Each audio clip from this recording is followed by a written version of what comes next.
வணக்கம். வின்னர் செய்திகள் வாசிப்பது செல்வராஜ். இந்தூரில் ஸ்ரீ வள்ளி தேவானை சமேத சிவசுப்பிரமணிய சுவாமி கோவில் தைப்பூச தேர் திருவிழா நடந்தது.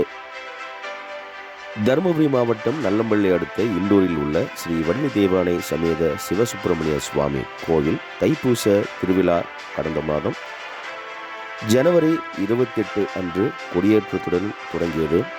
விழாவின் ஒவ்வொரு நாளும் சுவாமிக்கு சிறப்பு அபிஷேக ஆராதனை மற்றும் வழிபாடுகள் நடந்தன. நேற்று முன்தினம் சுவாமிக்கு திருக்கல்யாணம் வண்ணமயில் வாகன உற்சவம் நடந்தது. நேற்று மாலை திரளான பக்தர்கள் மகாரத தேர் இழுத்தல் நிகழ்ச்சி நடந்தது. இதில் அலங்கரிக்கப்பட்ட தேரில் ஸ்ரீ வள்ளி தேவானை சிவசுப்பிரமணிய சுவாமி உற்சவர் சிறப்பு அலங்காரத்தில் பக்தர்களுக்கு அருள்வாளித்தார்.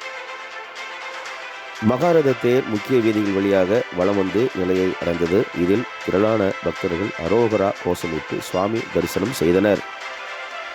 கோவிலுக்கு வந்த பக்தர்களுக்கு அன்னதானம் வழங்கப்பட்டது. ஏற்பாடுகளை விழா குழுவினர் செய்திருந்தனர்.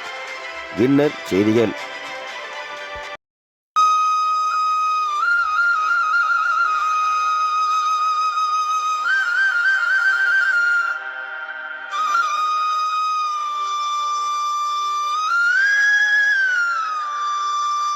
தைப்பூசம் வந்தாச்சு, கந்தன் அருள் வந்தாச்சு,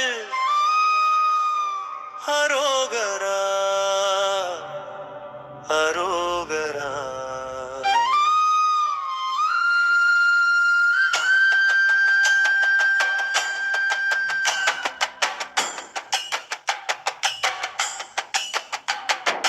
தைப்பூசம் வந்தாச்சு, கந்தன் அருள் வந்தாச்சு, அன்னை தந்த வேலிலே அருள் வெள்ளம் பாயுதே.